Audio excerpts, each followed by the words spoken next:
Okay, SMX Facts. Let's bring our statistician, Clinton Fowler, on. A bit of a controversial one here. You say that Chase Sexton is an unlikely champion. Please explain with the data why that is so. Weege, I'm going to get in trouble for this, but it's meant in goodness. These unlikely because it doesn't happen often that a rider 5 seasons into their 450 Premier Class career wins the title. In the 27 previous champions, it's only happened 3 times. You've got Kent Howerton back in 1980. You've got Greg Albertine in 1999 and Chad Reed in 2009. And now we've got Chase Sexton on the cusp of it. So I refer to him as the unlikely champion because after the first 3 or 4 years in the class, you don't expect to see the title. He's obviously doing great now with 5 overall wins in a row. But what do you think, JT?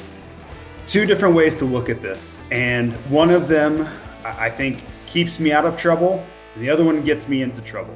Now, the first one is you could look at the 2022 season and say, hey, he took Eli Tomac down to the final moto.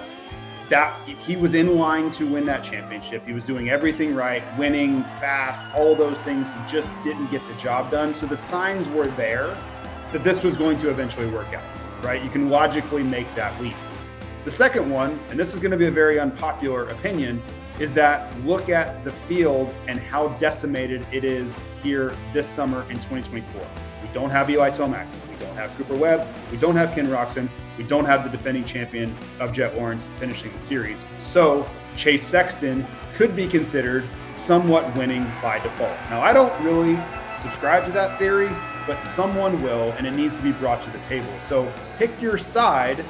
I would lean more towards 2022 showed us that he would eventually be that guy. But then you look at how many injuries we've had this summer, and he's kind of risen to the top somewhat by default.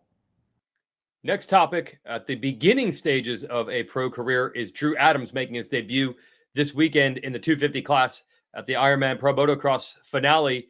So we can already start guessing where he would fit in. Is he top 10? Is he top 5? Is it going to be a disaster? Could he run up front? But Clinton, does it even matter actually how he does in his pro debut? Well, I'll get to the doesn't matter. I don't think it does. But first, I do want to say Drew Adams has had an impressive amateur career.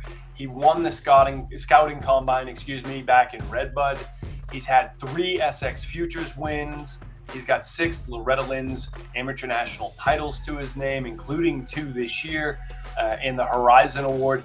I think back to the Supercross Futures race at St. Louis. He was absolutely dominant there. It was an impressive ride. He had just turned 16 years old. So I'm really looking forward to looking at this debut. Back to the original question, Weege. I just don't think it really matters that how he does at his debut as much as it is getting experience.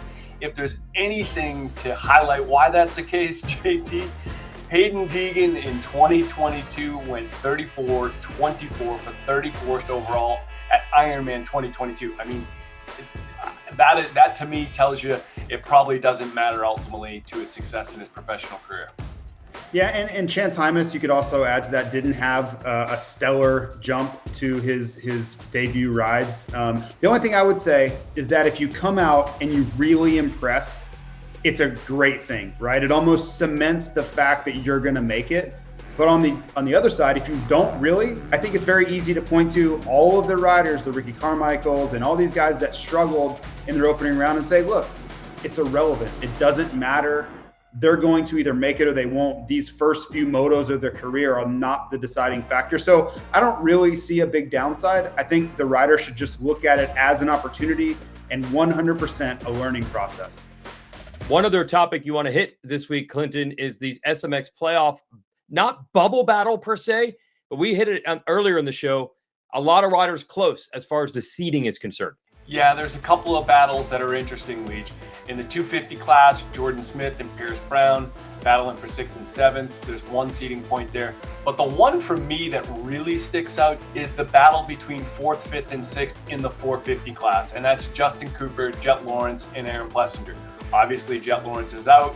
He's going to lose that position. The big one here is for Aaron Plessinger to gain yet another point if he can pick up 7 points on Justin Cooper. To me, that's the place that makes a difference heading into the playoffs. All right, we're looking forward to it. Clinton, I know you're good at keeping track of the data, but that's a lot of data to keep track of because a lot's going down this weekend at Ironman. This is going to be fun. All right, let's wrap this show up. We have so much to be ready for at Ironman. Here's how you can watch Race Day Live presented by motorsport.com at 10 a.m. Eastern Time on Saturday. That's 1 hour of qualifying coverage.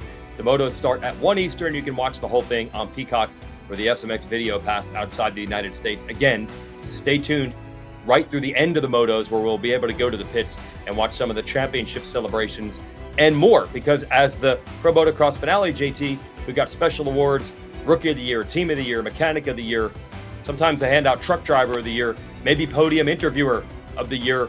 Hi folks, Lee Diffie from NBC Sports here. If you truly enjoyed what you just watched, you can get more news, interviews, and highlights by subscribing to the Motorsports on NBC YouTube page. You can get it all, so go for it.